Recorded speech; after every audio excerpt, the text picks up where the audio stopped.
اقرب لحاتم الصوابي. حاتم بوخريس انطلاقه ديال حمزه ايكامان على مستوى الجهه اليمنى. حمزه ايكامان تمكن من وصول الكره. فرصه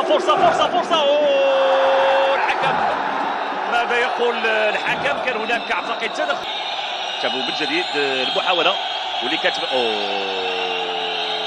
الصوره واضحه والتدخل كان حاضرا. نتابع لاحظوا التدخل بالفعل كان حاضر من غفران النوالي. ولو ان على مستوى الارقام والاحصائيات والمعطيات فالنجم الساحلي التونسي كان دائما يحقق انتصارات على مستوى الانديه المغربيه.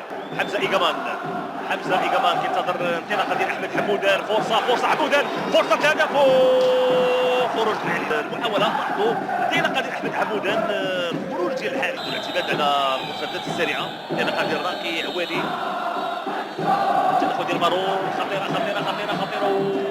الكره مرت جانبا في الوقت اللي الحكم يعلن على خطا لفائده فريق النجم الساحلي التونسي. مرتد هجومي سريع لفريق النجم الساحلي التونسي، انسلاله ديال الراقي عوالي. حكم يعلن على وانطلاقه سنتابع. كان هناك خطا بالفعل، كان هناك شد من القميص خارج مستطيل العمليه. تلاحظوا كان هناك خطا على مستوى اعاده الكره من طرف زهير مارور للحارس مهدي بن عبيد، وبالتالي ما كانش عنده خيار اخر الا انه يرتكب الخطا. الحكم يشير ورقه حمراء. نتابع مره اخرى، كان خطا على مستوى اعاده الكره. هذه الكره الثابته والهدف، هدف اول لفائده فريق النجم الساحلي التونسي. غفران النوالي يضع الكره في الشباك في الجهه اليسرى. لاحظوا الفرحه الكبيره للاعبي فريق النجم الساحلي التونسي. كانوا بدورهم كانوا كيعرفوا الصعوبه ديال على عين. لاحظوا لاعب غفران النوالي لعب الكره في الجهه اليسرى فوق حائط الصد، وهذه كتكون صعبه على حراس المرمى. لاحظوا رغم ان الحارس مهدي بن عبيد مشى مع الكره ولكن كانت في الزاويه 90.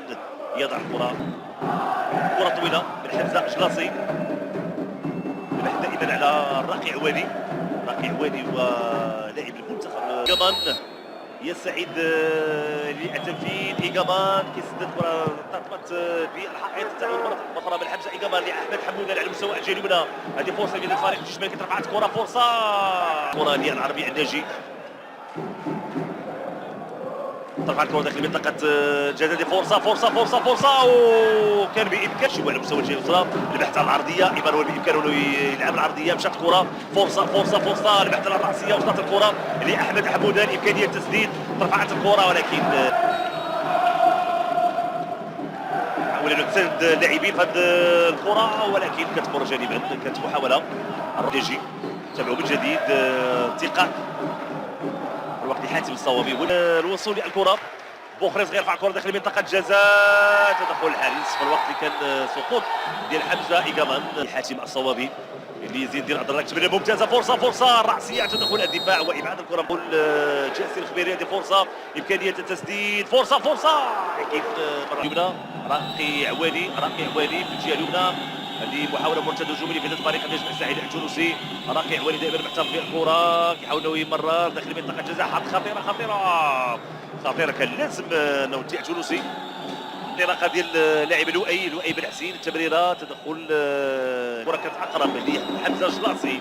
تمريره في الجهه اليمنى راقي عوالي، حذري من هذه المحاوله. راقي عوالي تسديده ولكن الكره بعيده خارج ارضيه الملعب. و لاسماعيل اغورو امكانيه التمرير الممتازه من الطوغولي للمدافع الرواندي على مستوى الجهه اليسرى. ترفعت الكره، دي فرصه راسيه مشات الجهه اليمنى لانه كان لوحده.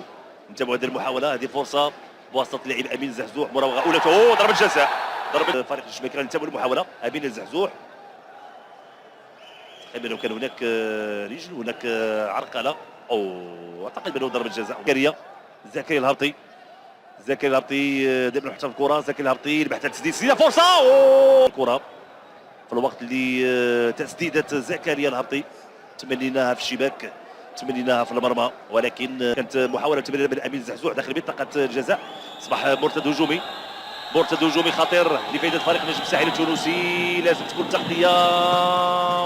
والهدف الثاني، هدف ثاني بواسطه راقي عوالي مرتد هجومي، هو الوحيد في هذه الجوله الثانيه يمنح هدف ثاني لفريق. لاحظوا النجم الساحلي التونسي يعتمد خصوصا الانطلاقه ديال راقي عواني اللي كان خلال الجوله الاولى.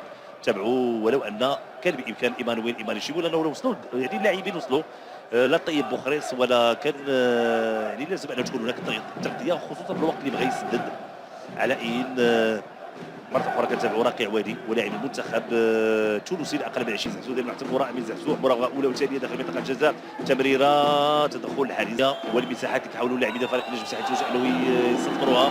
مرة أخرى عند راقي عوالي فرصة تدخل مهدي بن عبيد، تدخل مهدي زكريا الهبطي.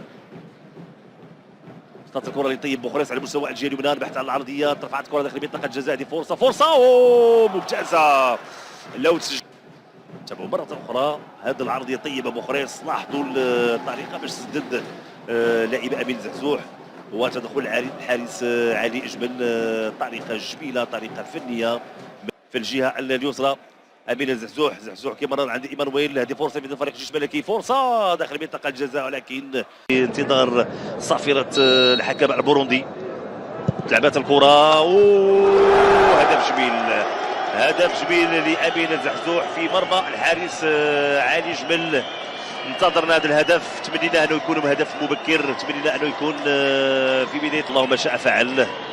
هذه كرة القدم قد تقدم مستوى كبير ولا تفلح ولا تنجح في وضع الكرة في الشباك، ولكن الانفاس الاخيره امين الزحزوح يضع الكرة بطريقه جميله وبطريقه ممتازه. لم يتمكن علي جمل من ابعاد الكرة.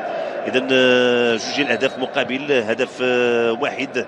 امين الزحزوح يتمكن من وضع الكرة في